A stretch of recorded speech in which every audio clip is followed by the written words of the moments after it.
অধ্যাপক সাইদ ইফতেখার আহমেদ বলেন, জিয়াউর রহমান সরাসরি ভারত বিরোধী ভূমিকায় যাননি, তবে তিনি কৌশলে দেশের স্বার্থ রক্ষা করেন। একজন মানুষ রাষ্ট্র পরিচালনার দায়িত্বে ছিলেন। একই সাথে তিনি বাংলাদেশের মহান মুক্তিযুদ্ধে সম্মুখ সমরের সেক্টর কমান্ডার ও জেড ফোর্সের অধিনায়ক ছিলেন। তারই কণ্ঠে প্রথম স্বাধীনতার ঘোষণা শুনেছিল বাংলাদেশের মানুষ। মুক্তিযোদ্ধা সমরনায়ক থেকে ইতিহাসের বাঁক ঘুরে এসে ১৯৭৭ সালে দেশের প্রেসিডেন্ট হন জিয়াউর রহমান। বাংলাদেশের বয়স তখন মাত্র ৬ বছর। তখন দেশ পরিচালনায় এসে জেনারেল জিয়াউর রহমান কিছু গ্রাউন্ড ব্রেকিং ও ভিশনারি পদক্ষেপ নেন, যা আজও বাংলাদেশের অর্থনীতি ও নানা ক্ষেত্রে মেরুদণ্ডের ভূমিকা পালন করছে।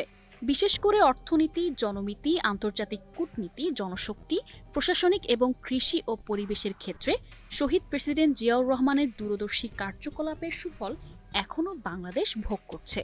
তিনি মাত্র ৪ বছরের শাসনকালে লাভ করেছিলেন আকাশচুম্বী জনপ্রিয়তা ও আসমুদ্র হিমাচল ভালোবাসা। প্রেসিডেন্ট জিয়াউর রহমানের শাসনকালে বাংলাদেশের রাজনীতি, অর্থনীতি এবং কূটনীতিতে মৌলিক বাঁক বদল ঘটেছে বলে জানা যায়। এসব ঘটনার বিশ্লেষণে দেখা যায়, জিয়াউর রহমান ক্ষমতাসীন হবার পরে জনমতের প্রতি শ্রদ্ধা জানিয়ে সংবিধানের ৫ম সংশোধনীর মাধ্যমে বাকশাল প্রথা বাতিল করে দেশে বহুদলীয় গণতন্ত্র পুনঃপ্রবর্তন করেন। এছাড়া বাংলাদেশি জাতীয়তাবাদ সংবিধানে অন্তর্ভুক্ত করার মাধ্যমে বাংলাদেশিদের স্বতন্ত্র পরিচয় লাভের ক্ষেত্র সৃষ্টি করেন তিনি।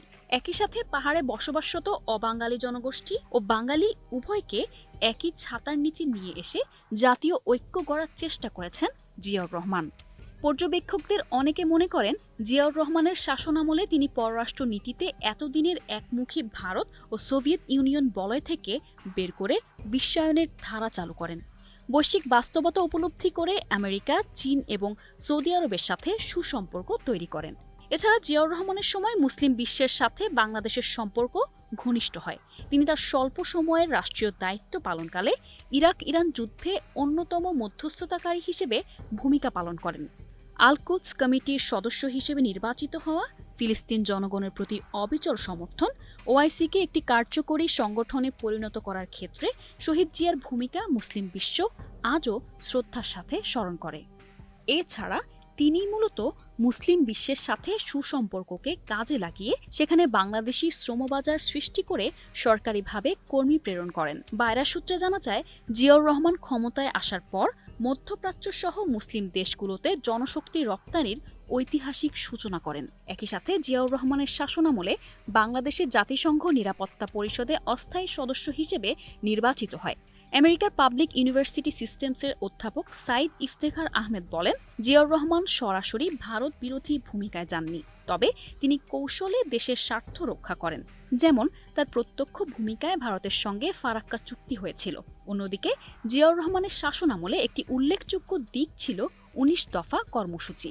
এই কর্মসূচির মধ্যে অর্থনৈতিক, রাজনৈতিক এবং সামাজিক বিভিন্ন দিক অন্তর্ভুক্ত ছিল।